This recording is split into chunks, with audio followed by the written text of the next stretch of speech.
Thank you for listening to the Damage Report podcast, the show covering the true threats facing our country and what you can actually do about them. You can support this free podcast by leaving us a review and giving us a 5-star rating on Apple Podcasts or wherever you happen to be listening to it. Every review helps more people discover the show at no cost to you.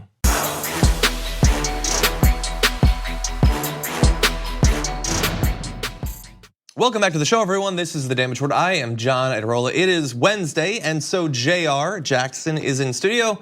He is Jayar rated. It's right Jayar Wednesday. Right Jayar, you know what?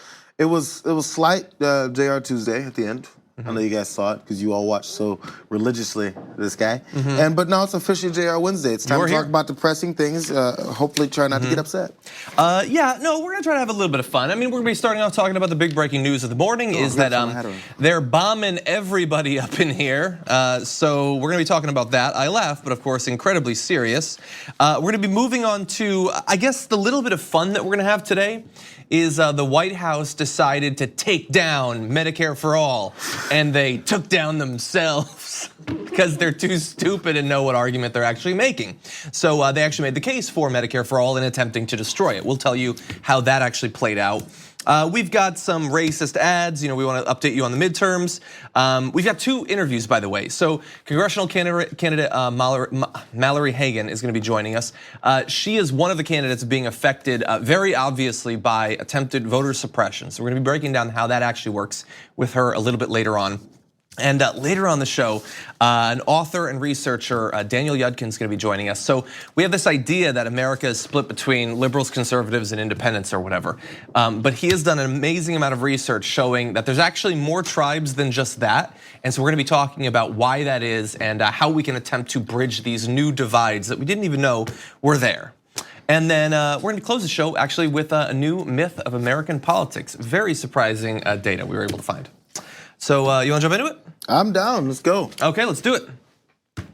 A series of suspicious packages has been sent to literally every Democrat and member of the media in the country, effectively. I say that just in case you watch this later on in the day, because we're finding out about new bombs coming out pretty much every 5 to 10 minutes at this point. On yesterday's show, we told you about George Soros, the occasional Democratic donor and locus point of every conspiracy theory on the right that exists. But today, we have the Clintons, Barack Obama, as well. So they're targeting obviously very high profile Democratic politicians, but not just that, the media as well. So both CNN and it is believed as well the San Diego Union Tribune have both had suspicious packages sent to them. So obviously CNN, just about as high profile as media gets in this country, they have had to evacuate their building and they're currently doing their live reporting from the street. That is the state that we're in. We're gonna be talking about all this, breaking down the individuals, but I just wanna give you full updates. In addition to that, we later found out Debbie Wasserman Schultz, former head of the DNC, she was the target of a bomb. And as well, Eric Holder has received a suspicious package. So some very high profile people continually in the news, some like Debbie Wasserman Schultz hasn't really been talked about in more than a year really, but still was a target of a bomb. So as you've been seeing this news roll in, Jayar, what do you think? Well, actually, no, you mentioned the Eric Holder part, and then as I was driving, I also heard about Debbie Wasserman Schultz, and I was thinking how this is just going to continue to extend because it seemed like a broad, I guess, net of you cast your net wide. You know, you throw all these different suspicious and possibly dangerous packages to all these folks to make a statement. So a lot of the details that came in were talking about how it was sent through the Postal Service. There was a return address on it. They were crudely packaged. So all these things that would raise a lot of red flags. And if you actually want something to come and harm someone, you probably want to do it a lot more discreetly, right? So it seemed that they wanted these to be found. It seemed they wanted these to make news. It seemed they wanted these to be on the alert of everyone. So that everyone goes, hey, you just might get something too.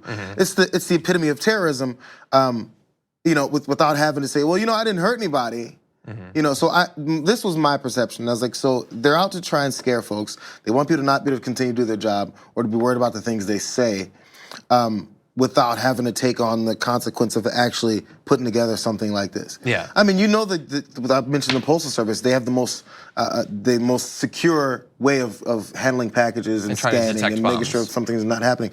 It was pretty obvious these weren't going to make it through that system. Yeah, although we should note that as in the case with the Soros bombing, I believe another one was confirmed that it did actually include explosive materials. So these are not just things that are meant to look like bombs. So far, every one that we have confirmation on was actually an explosive that could well have killed either the target or someone living at the target's home or postal workers.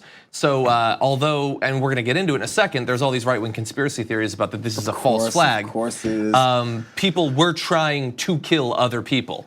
Our country has been the target of multiple acts of domestic terrorism. And while the White House has put out a statement that I'll read in just a second from Sarah Huckabee Sanders, Donald Trump, the president of our nation, so far, his only statements have been to retweet the vice president and say, I agree wholeheartedly. Across the country, many different locations have been the targets of attempted acts of terrorism. And the president can barely take himself away from watching Fox News to put out a 4 or 5 word tweet. That is what we're getting so far. Now, supposedly later on today, he is going to say something. I'm going to make a prediction and I hope that I'm wrong.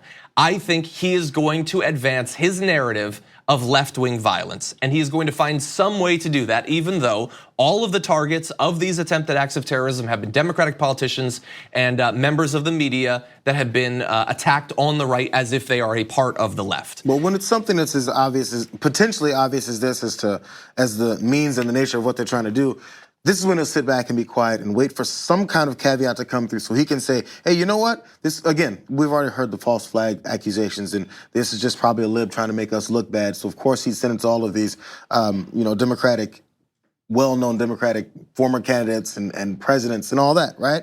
So he's probably waiting for some kind of avenue so he can go down that road, which is why from the beginning you can't say something like, hey, you know what? This is despicable. We need to stop this. Hey, the people I've been riling up need to stop taking me I guess literally, and the things that I say literally you should do, and calling your opposition the mob and dangerous and opposition to the country. As you talk about the media, they're the enemy of the people, all those things. So you have to take responsibility, which is something he will never do. So he's waiting for some way to push this kind of Well, I think he will either do that or he will simply say violence from all sides is wrong. And by the way, they spit in Mitch McConnell's clam chowder or whatever. He is going to attempt to both sides it, what about it, like everyone does these days. Every intellectually incapacitated person who has a platform is going to be attempting to do that here.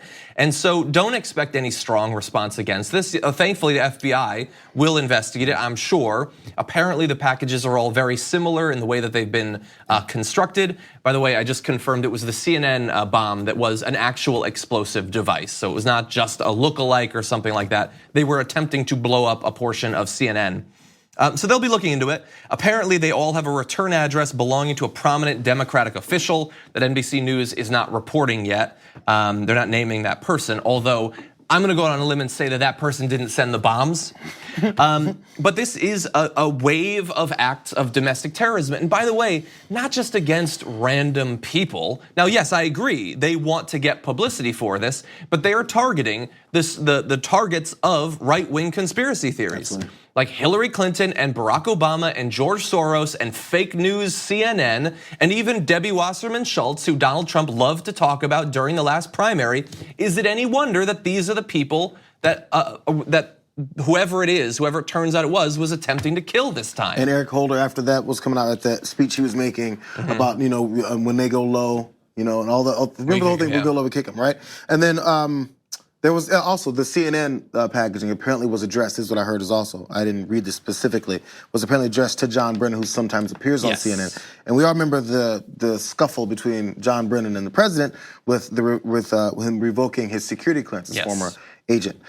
So it's, again, if you cross the president, then his crazy supporters will find a way to somehow voice their support for him in violent ways, because that's the language he speaks to them. Yeah, and as we said, they are all already coming out, the right-wingers, the same ones who are telling you All of these people are dangerous, they're criminals, they should be locked up, they need to be taken out. Oh, totally not physically, I totally don't mean physically, wink, wink, they're the worst, they're the devil. Now they've been targeted, and the same voices are coming out and providing cover for these domestic terrorists. Rush Limbaugh said, it's happening in October, there's a reason for this. Yeah, there's a reason for this, because they wanted to murder Democratic politicians and members of the media. That is why they did it. Others are saying, oh, come on, how are they targeting multiple people at the same time? That's a good point. I can't think of any recent high-profile examples of terrorists attacking multiple sites in the US on the same day. That's not a tough one. No, and God only knows what Fox News will be saying. So far, Fox News attempts to be, they're taking it easy because they're obviously worried as well. They're members of the media. But God only knows what Laura Ingraham and Tucker Carlson will be saying later on today. Our best hope is that they will just defend the domestic terrorist and say that it's probably a left-winger doing this, if not actually attempting to name names. Maybe George Soros sent it to himself. He's got the money, after all. That's the state of the US today. We're gonna be tracking this during the live show. We'll see if any more of these packages have been sent. By the way, one important note is that the San Diego Tribune, the Union Tribune, it is possible that they were the target. However, according to an employee at that particular newspaper, that same building is also the location of one of the offices. We need to talk about a relatively new show called the Republic, or UNFTR. As a Young Turks fan, you already know that the government, the media, and corporations are constantly peddling lies that serve the interests of the rich and powerful. But now there's a podcast dedicated to unraveling those lies, debunking the conventional wisdom. In each episode of the Republic, or UNFTR, the host delves into a different historical episode or topic that's generally misunderstood or purposely obfuscated by the so-called powers that be, featuring in-depth research, razor-sharp commentary, and just the right amount of vulgarity. The UNFTR podcast takes a sledgehammer to what you thought you knew about some of the nation's most sacred historical cows. But don't just take my word for it. The New York Times described UNFTR as consistently compelling and educational, aiming to challenge conventional wisdom and upend the historical narratives that were taught in school. For as the great philosopher Yoda once put it, you must unlearn what you have learned. And that's true whether you're in Jedi training or you're uprooting and exposing all the propaganda and disinformation you've been fed over the course of your lifetime. So search for UNFTR in your podcast app today and get ready to get informed, angered, and entertained all at the same time.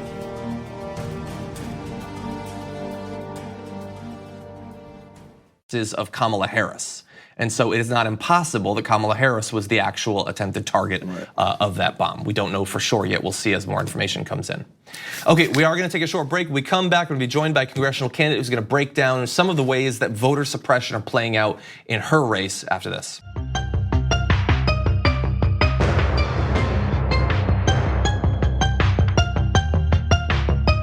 Across the country in these very important midterms, the two parties seem to have very different strategies in terms of how they're running their campaigns.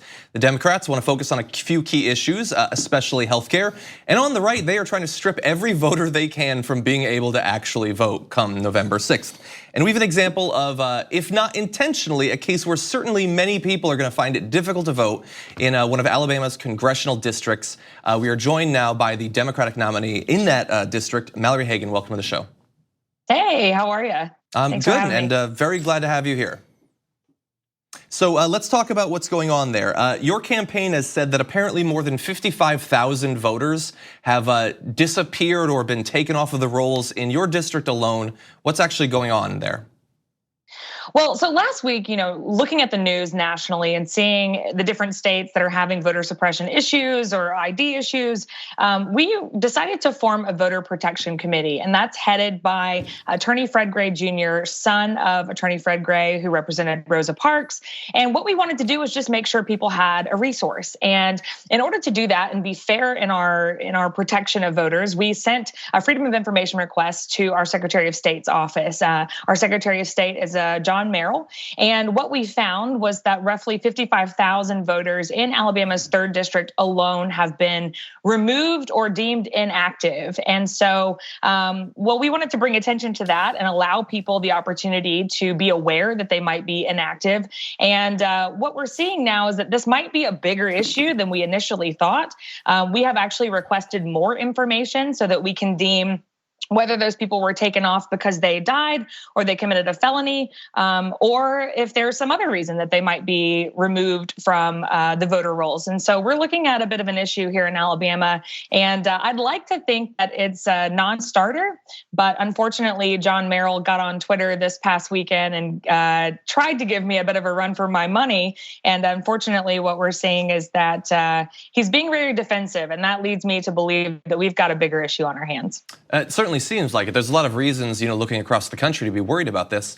So we don't know for sure exactly what has led to all or different groups amongst that 55,000 from being taken off. But with just a couple of weeks left in your election, how concerned are you about the possibility of whatever it is actually affecting the outcome? Well, I'm pretty concerned, and I think that this timeline might help. So our initial request, we sent in one morning, so the morning of, I think it was October 16th. And within 24 hours, we had a response from the Secretary of State's office. We were in the office. We were looking at these numbers. We got the information we requested. Our second request was more detailed, asking for the reasons, the names, the neighborhoods, and we have yet to receive a response in 7 days. And so what that tells me is if our Secretary of State's office was doing what they were supposed to be doing, and all of this was above board, then there should be no reason why they wouldn't be working with us in order to notify those voters in our district, make sure they know their rights, make sure that they are deemed active, and make sure that they can vote. But 7 days, we've heard nothing, crickets, except for a couple of spouting off moments on Twitter. We haven't had any response from the Secretary of State's office on our requests. And so that's what leads me to believe that we might have a problem. And that's why we have our voter protection committee, so that people can call into our office, figure out what their rights are, and figure out how they can vote on election day. Okay, so while of course it's not in any way your responsibility or any one candidate's responsibility to deal with this is obviously a state problem, I am glad that you are taking it seriously and attempting to help voters who might feel like they could be disenfranchised. So thank you for that. Absolutely, and it's our responsibility. It's all of our responsibility. If anybody knows another person who they know voted in the primary, voted in Doug Jones' special election, voted in the last presidential election, there are many people who I know and voted in all three of those here in the state of Alabama that have been deemed inactive. So it's up to us, all of us, to reach out to our friends. So what would you like to see done, either at the state level or nationally? I mean, we're seeing what's happening in your district, Georgia and Tennessee, North Dakota. They're coming in different sort of forms, I guess, but in some of these places, 10 or more % of all of the eligible voters are being taken off of the rolls. What can we actually do? If you get into Congress, if the Democrats actually have control and can do something about it, what would you like to see done to deal with these apparently increasing problems in various states? Well, I think there's a couple of things we can do. We can first start by electing people who take the integrity of that office seriously. We have a wonderful candidate running here in the state of Alabama. Her name is Heather Milam, and she has proposed early voting, which we don't have in this state. She has proposed automatic voter registration, which we do not have in our state. I think we can start with those very simple things. I mean, voting should not be more difficult. It is a right to every American, and I think that it's really important that we elect representatives who take that responsibility seriously. John Merrill is on the internet asking me if I'm running for Congress or running for Secretary of State. And to me, I say it's hard to run for Congress if you don't know if people can actually vote for you. So I think we have to start by electing people who hold the integrity of that office very seriously. And I look forward to seeing Heather Milam do that when she's elected on November 6th. So obviously there are some significant concerns about the possibility of people being able to vote. But we also do know that in various parts of the country, some early turnout in states that have it is certainly up. People seem to be very excited. So I want to give you a chance to talk a little bit about your campaign. So as you're going around, what is getting people fired up most in terms of the issues that are driving them to want to vote?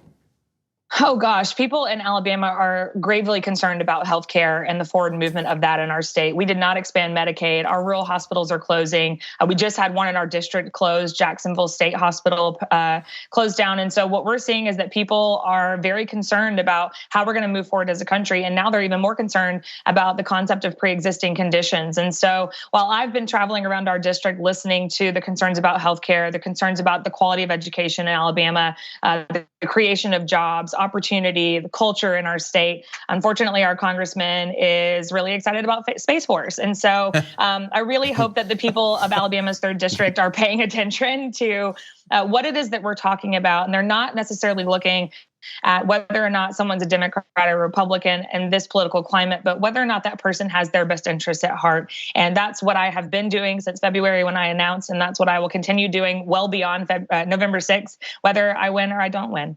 Well, thank you. Mallory Hagan, candidate in Alabama's 3rd District. Thank you for joining us. Thanks for having me. Appreciate it. We're gonna take a short break. When we come back, lots more to get to, including the amazing self-owned by the White House when it comes to Medicare for All.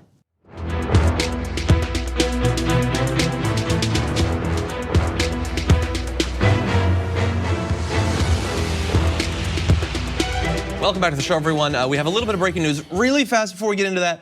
I realized I haven't said anything in a couple of weeks about this, but if you are listening to this in podcast form, especially if you're on iTunes, if you could take a few seconds out and rate the podcast, give it 5 stars, write even just a 1-sentence review, that would be absolutely awesome. It is virtually impossible in the modern day to have your podcast be discovered because there are so many. That is one of the few ways to make that happen. And so if you could take a few seconds out, that would be awesome. And if you tweet me a screenshot of your 5-star review, I will send you back a funny gift. That is my promise to you, TDR viewer. Let's make it clear. Is this a funny gift? No, gift. Or gift. Just a gift. There's no T. Okay, so let's turn now to breaking news. We now have an update on the string of attempted acts of domestic terrorism. It is believed, possibly, that Debbie Wasserman Schultz was actually not an intentional target of one of the bombs. It appears that one of the packages was sent to ex-Attorney General Eric Holder. There was a problem with that address, so it was sent back to the return address, which was apparently Debbie Wasserman Schultz's address. It is believed at this point, although not confirmed, that the return address on all of the packages has been Debbie Wasserman Schultz. So to some extent, the fact that she had not apparently been targeted might make you feel a little bit better, but the fact that this person apparently cares so much about Debbie Wasserman Schultz, who has been virtually out of the news for well over a year at this point, that he or she, I guess, or they, made Debbie Wasserman Schultz the return address for all of these bombs is certainly concerning as well. I'm looking for the logic. You keep looking. I'm not sure that you're gonna find it necessarily, but in any event, a bomb ended up going to her office. It's an actual bomb. It could have killed her or other people, either at that location or at the post office. So again, should be taken as seriously as anything is taken, and we will see. So let's also keep this very clear too, because from the Monday bomb that was sent to George Soros's house. George Soros apparently didn't check his mail or whatever. So if you're looking for these particular targets to be hit, to be injured, to be killed, there's hundreds of other people that are involved. You send it to a CNN building, there's other people that handle that mail. John Brennan isn't gonna pick up that mail off the street. Debbie Wasserman Schultz isn't gonna walk out and grab the package. So you're putting many other people in harm's way for just being at work. Yeah. So when we talk about how terrorists, we're worried about them coming across the border, we're worried about these illegal immigrants coming over from Central and South America and Mexico and killing people inadvertently, just because they're here. This is what you're doing when you're sending bombs to people, thinking they're getting to your political targets. There's people that work there. There's people, there's mail carriers. So you're targeting everybody like this. Or anybody. Yeah, anyone. You don't know who. So if you think you're taking out a voice of a Democratic leader or an official or a media figure, you're going after other folks instead. And I want to say one other thing. In response to, I tweeted a couple times this morning about these attempted bombings and the pattern of who had been targeted. And one person on Twitter at least said, at least you didn't call them liberals like Cenk Uygur did. These are neoliberal sellouts. So I have this to say for you. If you can't muster the common decency and humanity to care about an act of domestic terrorism, if you think only through such a specific lens that you don't care that these people were almost killed, I don't want you watching my content. I don't want you tweeting to me. I have no interest whatsoever in your patronage. Just leave me the hell out of it. I do this show for thinking progressive humans. If you're not any of those things, then go watch some other show, honestly. I'm sure you can find some content you'll love. Anyway, with that, let's move on to something a little bit lighter. The White House decided that, like with all Republican candidates these days, they are going to attempt to take down single-payer health care. They are going to attempt to take down Medicare for all because they are terrified that this idea is starting to get traction, starting to be more popular, not just amongst progressives, but amongst Republicans as well. And so the White House released a paper titled "The Opportunity Costs of Socialism," which is just, that's amazing. And they put out this chart. So let's put this chart up. I apologize, maybe you can split screen because that's gonna need to be up for a little bit. So seniors who waited at least 4 weeks to see a specialist during the past 2 years. So the longer your bar for your country is, that's a bad thing. So in Canada, if nearly 60% of seniors had to wait at least 4 weeks to see a specialist during the past 2 years, that would be considered a bad thing. And since all of those countries have one form or another of single payer health care, and then at the bottom, it says the United States is just 21%, then the idea is, look at all these socialist countries. They're terrible at healthcare. Everybody's got to wait. Not here in the US. Our seniors don't have to wait as long while they're using their Medicare, which is government-run single-payer healthcare. What are you even trying to say here? What you're apparently showing is that the very program that we progressives want to expand and make available to everyone is not only single-payer like these other countries, but is a better, more effective model for it. And we want to massively fund it even more and provide access to it to more and more people. So look, it's not like they're not gonna have some sort of follow-up to that, I guess, but they have no idea, I guess it's over here.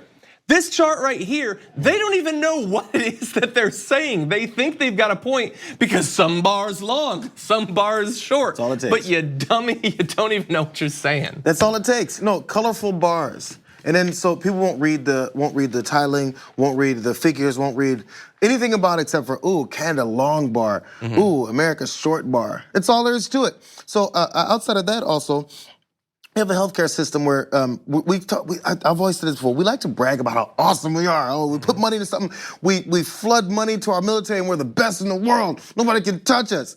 How is it we're so whack at this? We openly admit, hey, we're horrible at healthcare. We can't do anything right. Look at these other countries. I thought we don't compare ourselves to other countries and talk about how they're doing something and we can't do it. Hey, if they're doing it wrong, I bet who us pompous Americans can think, hey, we can do that right. Hey, other countries have guns and tanks and start wars. We're better at them at it, aren't we?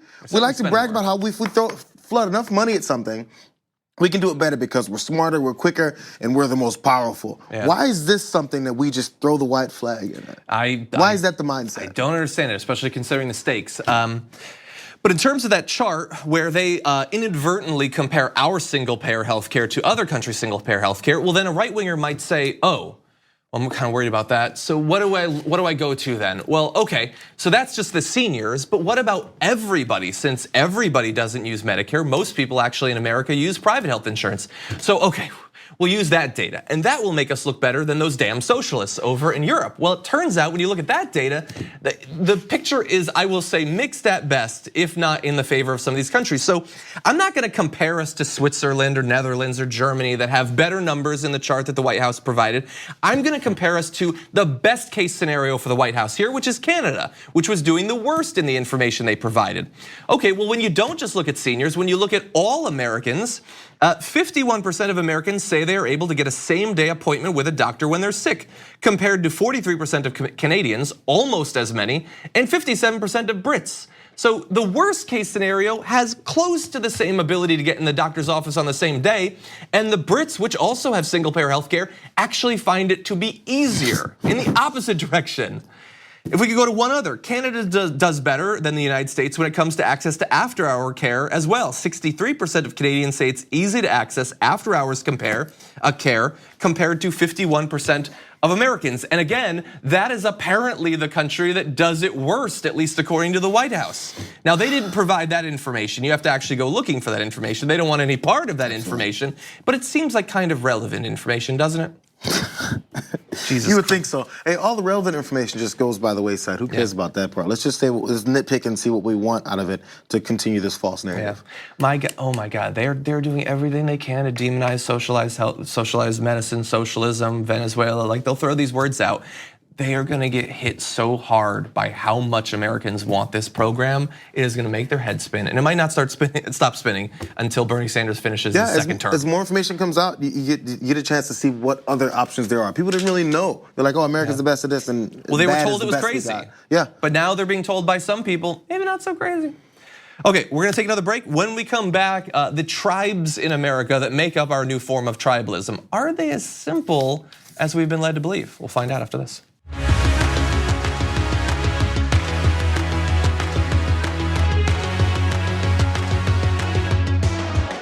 If you're still hanging in there with politics, I think you acknowledge that tribalism has gone kind of out of control in this country. But what are those tribes? Are they as simple as we have been led to believe? We're very happy to welcome to the show Daniel Yudkin, who's going to be joining us right now. He is the author of Hidden Tribes, a study of America's polarized landscape. He's going to help break down what's going on a little bit. Welcome to the show, Daniel. Thanks, good to have you here. Good to have you. So the common narrative that we hear is that there are liberals, conservatives, and independents or unaffiliated voters, and that's basically how it breaks down. How accurate is that as a description of the political landscape? Well, it's true. There are liberals and conservatives, of course, and that's one way of describing and thinking about the landscape. But what we did is conduct a 8,000 person survey of American voters across the United States. And what we found is that actually that the picture is a lot more complex than this sort of 50-50 narrative would have you believe. And so what we did is essentially ask people a variety of questions, both about their political views and then also about their core beliefs, some sort of like more underlying psychological variables. For instance, what their views on what their moral values are, what their views on personal responsibility and parenting style are, these sorts of underlying questions. And on the basis of those, we then categorize people according to those particular beliefs. And what we found is that the picture is far more complicated than this sort of 50-50 narrative would have you believe. It's in fact, actually, we discovered 7 different groups, or what we call tribes, in the American population, ranging all the way from progressive activists on the very most left-hand side, all the way to devoted conservatives on the right. So just out of curiosity, I mean, you have all these different groups. What is the biggest group and what is the smallest group? The biggest group here is the politically disengaged group. That comprises about 25 to 26% of the population. So these are people that are really disillusioned with the political process. They're not really engaged with what's going on. Some of them don't even know, for instance, who's vice president of the United States. These are people who, in the same way that, like, you know, for example, I don't necessarily follow baseball. I don't know what's going on in baseball. In the same way, these people look at that political landscape and see a game that they're not really interested in. So one of the reasons I would ask you about that is obviously here we are very interested in this disaffected population. Yeah. So what would it take to get these people interested? I know that's not the target of your research, but are these people like pretty well insulated from ever caring about what's going on, or is it corruption, is it negativity, or is it multiple things for different aspects of that group? Yeah. So one of the most important things that we found is not just that there's this group of politically disengaged. This is the kind of a quarter of the population. An even larger group that we found is comprised of what we call the exhausted majority. And this is a group that is not necessarily disengaged. Some of them are following politics and some of them are very much engaged with what's going on. But the point about this group is that these are the people that are really, really frustrated, not just with the political system as a whole, but also with the polarization that they're seeing, where they're seeing two sides that are just warring past each other and very much at odds with each other. These are people that are a little bit more flexible in their points of view, so they don't necessarily answer exactly the same way ideologically all the way down the line, but their voices aren't necessarily heard in the discourse because they just don't have the same level of political activity that the people on the extremes do. And now, in terms of engaging these people, I think that the key here is to, first of all, just make these people realize that there may be an opportunity for them to have a greater voice if there's a voice that emerges in the political landscape that doesn't necessarily alienate them as part of this sort of tribal back and forth war, but appeals to more unifying themes that all Americans can care about. So this is the kind of the key to engaging the exhausted majority. So one thing I'm interested in, and I don't know for sure if your research is able to speak to this, but how fluid or how concrete are these groups? I mean, are people, by the time they're grown up, do they already have sort of the moral value structure that's going to determine which group they enter into? Or do charismatic politicians possibly move them from cycle to cycle? Yeah, that's a fascinating question. So we did collect some information about political change over the lifespan. In general, people tend to become more conservative. So maybe unsurprisingly, you get more liberals when they're younger, and then the older groups are more conservative. And the reason that people end up having these changes is in large part because they were engaged by a charismatic leader that appeals to them. Also through other stimuli like reading books or the internet. So yes, there is a change in terms of people's moral values. It's unclear exactly how much those underlying characteristics change, but people do tend to change their political points of view over time in the more conservative direction. Mm-hmm. Okay, so in terms of, I guess, the tribalism or how tribalism plays out in a visible way, the opposite, like the tension between groups, the friction between groups. You've talked in this report about how this becomes not just a sort of, I guess, ambient cloud of beliefs and values, but an identity. So what can we do possibly to help people see past their identity, help bring these groups together? Yeah, so no, that's an interesting point. So what we do find among these more extreme sides, right? You have the political activists, progressive activists on the left, devoted conservatives on the right. These are the people who not only, as I said, are more vocal, these are also people who derive a greater amount of satisfaction and identity from their political point of view. And so these are people, for instance, if you ask them, like, what are some of the characteristics that describe you best? They're the people that are more likely to say, being a liberal, being a progressive is core to my identity. Whereas people in the middle are not so likely to identify or have that sense of group identity and sense of belonging from their political identity. Yeah. So one thing I found pretty interesting, and correct me if I'm wrong with the numbers here, but these two groups on the far extreme. So you've the progressive activists, you have the devoted conservatives. They're the ones who have it as a more, I guess, conscious part of their identity. They talk a lot about it. They're very invested in this. They make up, I believe your numbers show 14% of the population total? Correct, exactly. Yep, 8% of the population are progressive activists, as we describe them. 6% are devoted conservatives. So I'm not sure, I didn't go through your test. I believe that I would be one of those progressive activists, but I am interested in attempting to communicate with people from these other groups. What advice do you have in terms of how someone possibly in the media could attempt to appeal to people who fall under one of these different identity groups? So I think that one of the key things to keep in mind is that what has happened in American politics these days is we have begun to view people on the other side as oftentimes as a caricature of who they actually are. So you take these conservative values. I'm also more on the liberal side as well. I think that oftentimes what liberals tend to do is we see someone who's just a conservative, and we assume, and they have conservative values, for instance. If you talk about parenting style, they're more likely to tell you that a child needs to be well behaved rather than creative. Mm-hmm. They're more likely to say that people are responsible for their own outcomes in life, instead of people's outcomes in life being the product of situations that are beyond their control.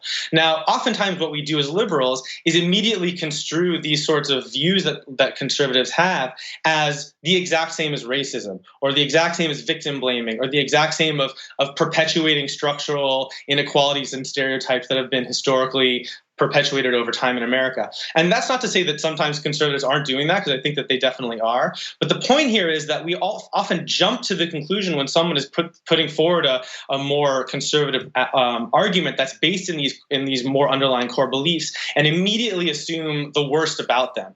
And so I think that what our study suggests is that having that first step of an interaction between the different sides be one of good faith, and to hear the other person out, and to not necessarily assume if they're talking about the notion of personal responsibility, that they're immediately wanting to blame the victims of structural inequality, but to listen to what that core value means, and to engage with them on that. And then ultimately, there may be other reasons to disagree with them, but I think that very first step can be one of good faith.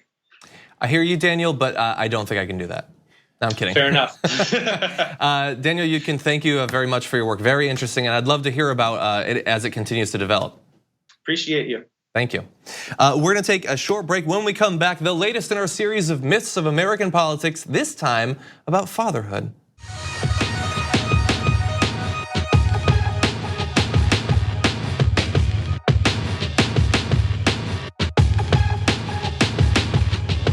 Okay, so we only have a few minutes left. This is something I've been wanting to get to for a while. You have probably heard throughout your life from regular people and on the media and in TV and movies that African-American dads just don't stick around. And you might have heard this, in fact, not just from conservatives, from liberals as well. Well, it turns out that is just another myth of American politics.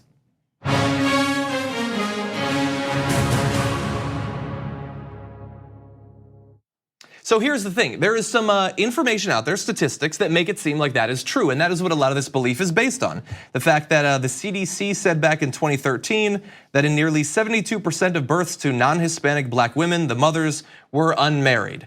And that sort of information is used to underlie basically everything that hypothetically the government could do to benefit this population.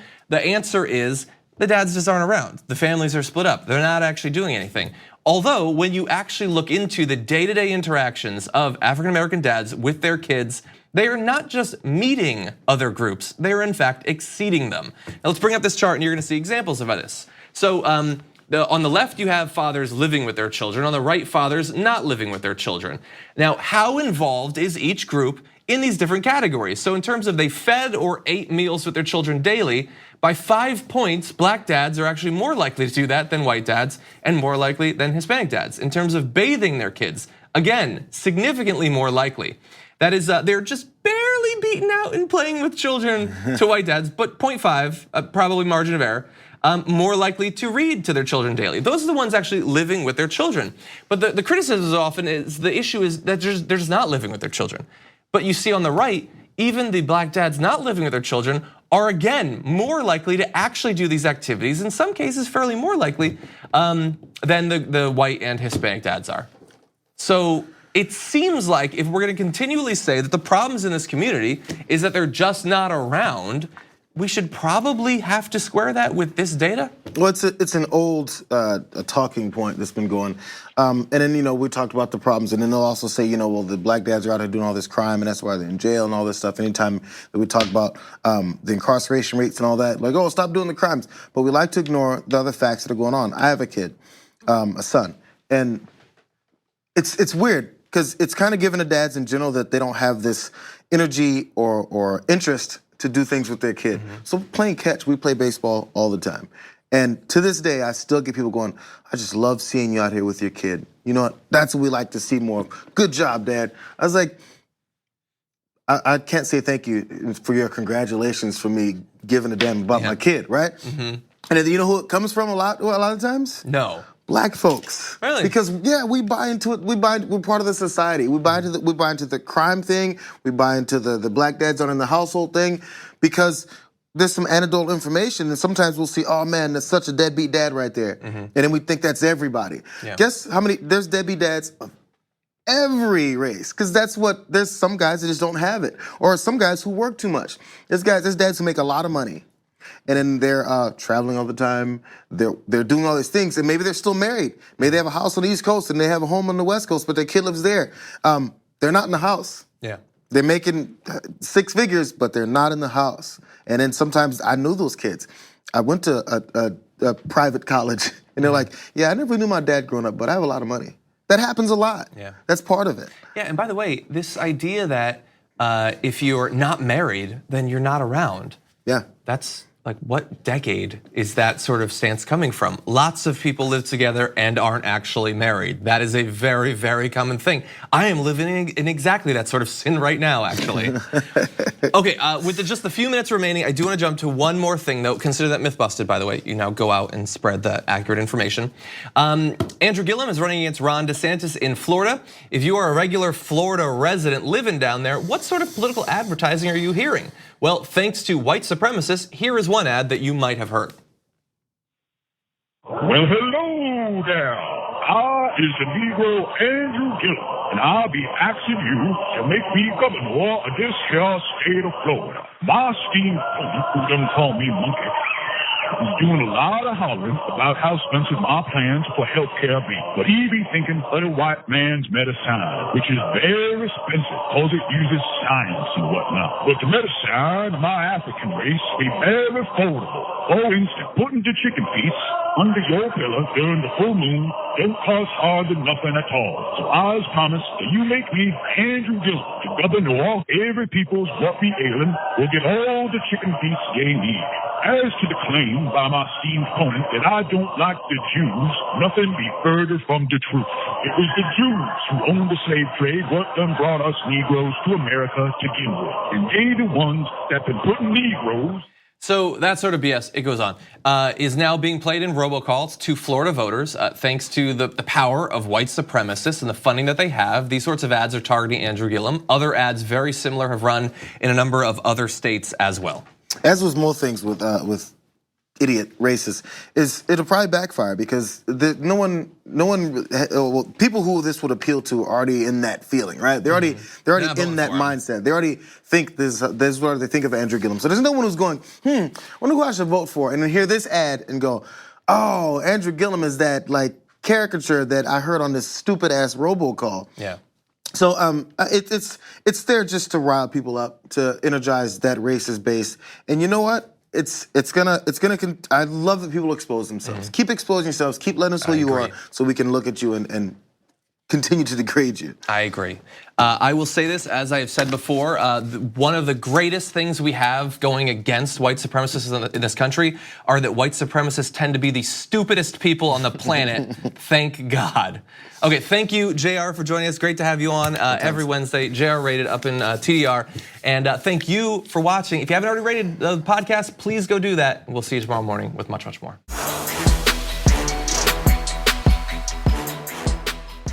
Thank you for listening to the Damage Report podcast, the show covering the true threats facing our country and what you can actually do about them. You can support this free podcast by leaving us a review and giving us a 5-star rating on Apple Podcasts or wherever you happen to be listening to it. Every review helps more people discover the show at no cost to you. Thanks for listening to the full episode of The Damage Report. Support our work, listen ad-free, access members-only bonus content, and more by subscribing to Apple Podcasts at apple.co/TYT. I'm your host, John Adarola. I'll see you soon.